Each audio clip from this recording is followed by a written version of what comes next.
Greetings hobbyists, this is Artisans of Vool, and in this video we're having a look at a problem when hiding objects in Blender and how to solve it.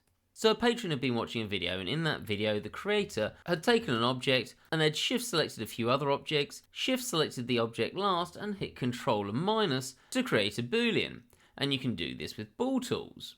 Now what was really nice about this is that this created a separate cutter collection, and that means that while we can move this around and do whatever we want to do with this, we can also hit the viewport display icon and that gets rid of our cutters, but at any point we could just click that and bring them all back. Really useful stuff, especially if you've got lots of objects with lots of cutters. However, having watched that video, the person who contacted me couldn't get that to work and messaged me asking if I could work out why. So let's recreate the issue and talk about why this is not working. So I'm just going to Shift and D and then select both of them and Control and minus. And once again we've got this all parented, which is great, but now if we hit this Boolean cutters collection, it doesn't hide the cutters.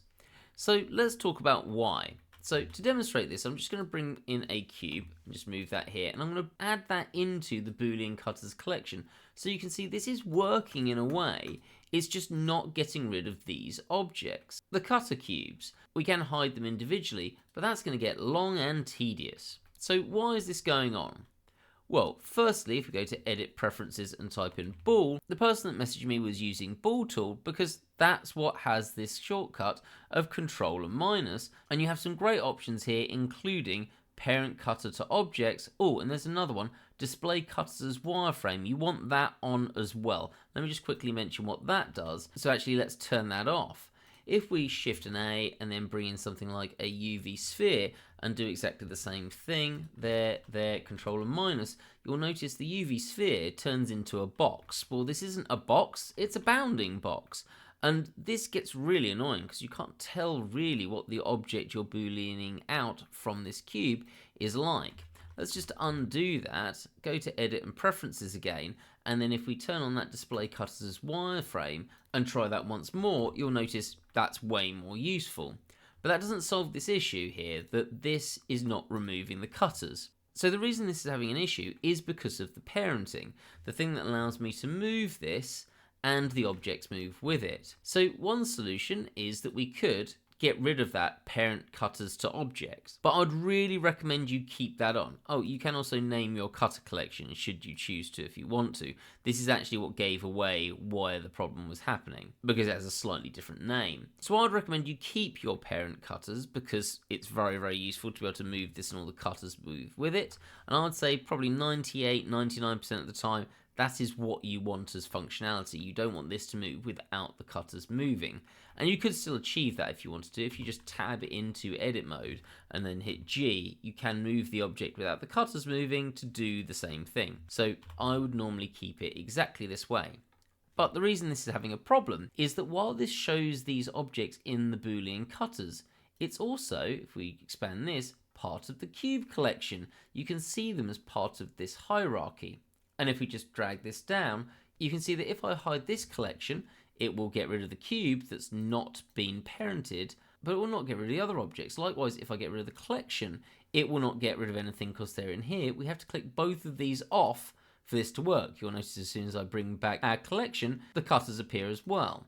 The other option is that we could get rid of these individually, but that is really tedious. You'll notice as we click that icon, it gets rid of the icon elsewhere as well. So that would work, but again, very, very annoying. But luckily there is a solution to this, in fact several. The add-on that was being used in the original video, which I'm guessing the creators had kind of forgotten that was part of the functionality of that add-on, and forgot to mention it. I don't think that's anything to be particularly critical about. I forget what function is part of what add-on all the time. You just get so used to using them. That's kind of the point of add-ons. So we will cover that, but there is also a way to do it just using native tools. And that is that if instead of clicking this icon on the collection, we hold down Shift as we click it, what that does is effectively go to each object one at a time and turn off this viewport visibility. So that, just holding down Shift, you'll notice it can bring them back as well, is a really easy solution to this. You just need to remember the shortcut. So if you don't want to buy any add-ons, that is the solution for you.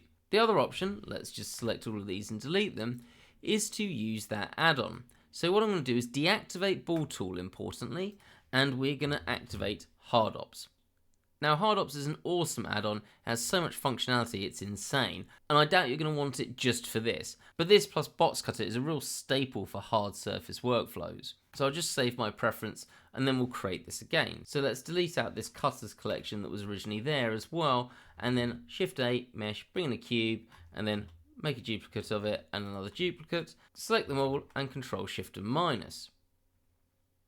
Now you can see this has worked exactly the same. It is parented to our object. To make sure you've got that on, you just come up here and come to your settings and then go to Booleans and make sure you've got this parent bool shape on. Another really nice thing about Hard Ops is you don't have to go to the preferences to be able to get to your settings. You can also in workflow change this so that you don't have your Booleans working as float. I quite like manifold or exact depending what I'm doing, but once you've changed this, because that is effectively changing things in the preferences, do make sure that you go and save your preferences once more. But anyway, Hard Ops has the amazing feature that the cutters collection, you'll see that it's got a slightly different name, actually will hide all of the cutters within it without you having to do anything weird in the cube. They're there, but the viewport display is all connected to the cutters. It's not something you can do from here. So this is one of thousands of ways that Hard Ops just really adds to your workflow and makes life easier. You have less to remember and less to worry about. Now, if you do want to see a playlist on Hard Ops to see if it's worth getting, then there is a link in the description. But for a lot of people watching my videos, you might already have this. Just remember to turn off Bool Tool. Hard Ops will do everything you need for you. You don't need Bool Tool activated as well. Hopefully you found that useful and gives you some options of what to do. If you did, I'd really appreciate you hitting that like button. YouTube is getting to become a worse and worse place for content creators that aren't massive channels at the moment. So if you do see a video you like from a smaller content creator, I'd really recommend you hitting that like button. It really helps out more than you know, and if you're not subscribed, subscribe to them as well. If you do want to help out the channel any further, there's a link in the description to the Patreon page, where for a few dollars a month you get these videos a week early, ad-free, and access to the Patreon Discord. Hope to see you in the next video, and have a great day.